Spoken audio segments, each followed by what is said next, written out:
Hello everybody and welcome to Parks Bros. It's Drew here, and today we're going to be heading to Universal Studios Hollywood to check out all the new construction on the Fast and Furious roller coaster. Thanks to our great friend Jinx Everywhere.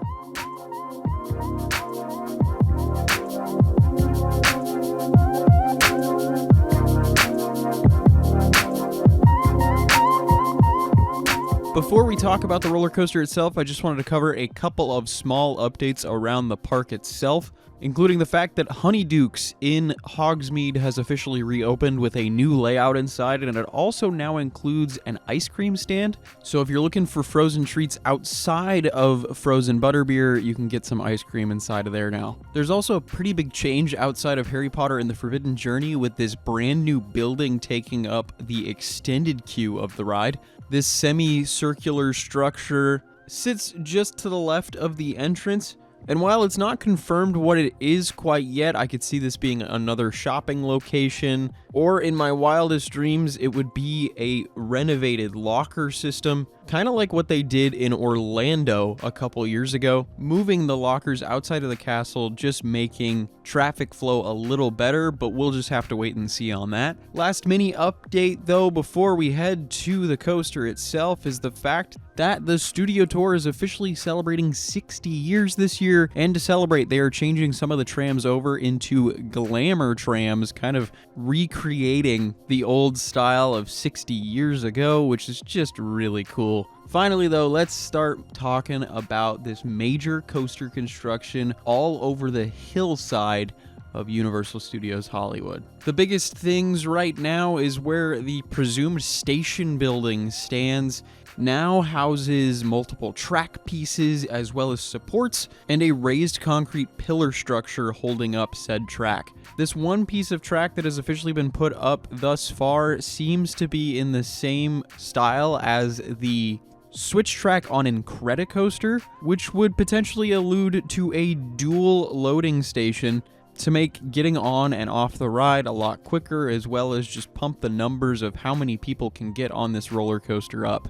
And as well, the main support beam that is right next to that piece of track is wide enough that it seems like it should be able to hold two separate pieces of track parallel. And the fact that we can see all of this just barely above the construction walls from right next to them is kind of insane. And it really shows that this plaza is going to have some insane visual differences between the entrance of Hogsmeade, Springfield, the rest of the entry area of Universal, and then of course this Fast and Furious roller coaster. As we head over to the super silly Funland side of construction, we can see that this side of the construction area and plot mainly is dirt and still in the earth prep phases. And of course, the most eye-catching thing in this area is the absolutely humongous crane that just towers over the entire project and kind of takes over the skyline of the entire park currently.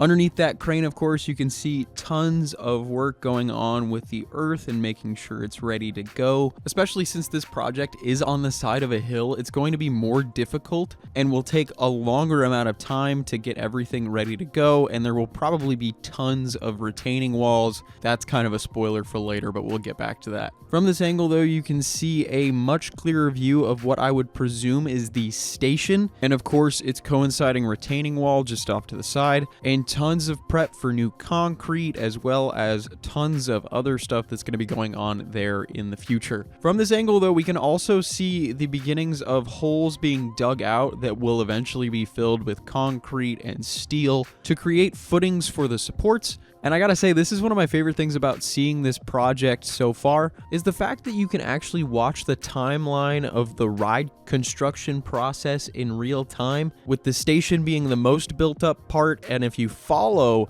the progress, you actually end up eventually getting to dirt after going through giant footers, retaining walls, and of course a bunch of land prep. It's really interesting, especially with it slithering down the hillside like it is. However, I will say, if you keep following that path that I was talking about, eventually you will get to actually the beginnings of footers further on. But I will say that land was probably easier to prep as it's not at steep of an angle. You'll also see plenty of pieces of metal sticking out of the ground in what I can only personally assume is going to be prep for future retaining walls. However, I'm not 100% sure on that, so if you have more information on that, let me know down in the comments. I'd love to learn. Speaking of that construction timeline, you can even see certain rigs ready to start drilling those giant holes for the footings. It's truly so fascinating to see every step of the process happening concurrently. But let's go ahead and walk right past that station building again up at the main plaza, get some more looks at that and how amazing that already looks. I can't wait with how fast they're moving on this project already. It's insane, especially with how difficult building on the side of this hill truly is. But as we start to head towards the Starway, towards the lower lot, we can get better views of the rest of the site, including what seems to be a balancing game from some of the construction workers, which is kind of fun. But speaking of those pieces of steel sticking out of the ground, you can see a lot of those from this angle in what I can only assume is prep for retaining walls over there, as well as some recently put up retaining walls towards the top of the hill surrounding what we can only assume is that station building. And from here, you actually get one of the best views of one of the first pieces of supports. I might be wrong on this, but I believe it's a B-frame support that will be ready for one piece of track right above it, either heading in or out of that station. From this side of the Starway still, you can see a lot more of that prep work I was talking about, as well as the beginnings of placement for footers, before we hop to the other side of the Starway to get a closer look at something that has progressed more. We're going to start saying footers a lot because there are a good handful over on this side, and they are massive. Certain pieces of this concrete completely surround multiple potential support columns in the future, some of which are comparable in size to the new ones for Top Thrill 2. There's also a brand new retaining wall surrounding these footers, and one of my favorite details was the use of a kiddie pool to probably cover something that could not get wet in the rain, which is kind of ingenious. Closest to the Starway, there is that triangle footer with 3 different connection points possible to supports. And behind that, you have the absolutely massive one that makes me question what the potential support above it could look like. Is it going to be a full tree trunk sprouting out a bunch of stems? That might be the case. It also helps us visualize what this coaster may look like layout-wise as it kind of swoops toward the Simpsons ride before potentially turning back in some way, and it gives an even better tell of the scale of this coaster. Hopping back to the other side of the Starway right now, we get an even better view of that B support, as well as more of the retaining walls that have gone in, and of course, all of that rebar that is almost ready to go into the ground. It is crazy to see the size of this project entirely, as it is truly going to take over that entire section of the park. And I can tell you, whenever this thing opens, I'm going to be standing on the Starway for days just watching it run around. Hopping again to the other side of the Starway, we get an above view of those footers that have been put in, even spotting a couple we couldn't see through the dirt. And it's all looking absolutely phenomenal as we can kind of look down towards the studio tour. Speaking of the studio tour, let's hop on the glamour trams and see if we can get a view from the trams themselves and look up that side of the hill. From here, it's just kind of nice to get a different view of all the things we've seen, but I want to say a huge thank you to Jinx Everywhere. Make sure to go subscribe to his channel.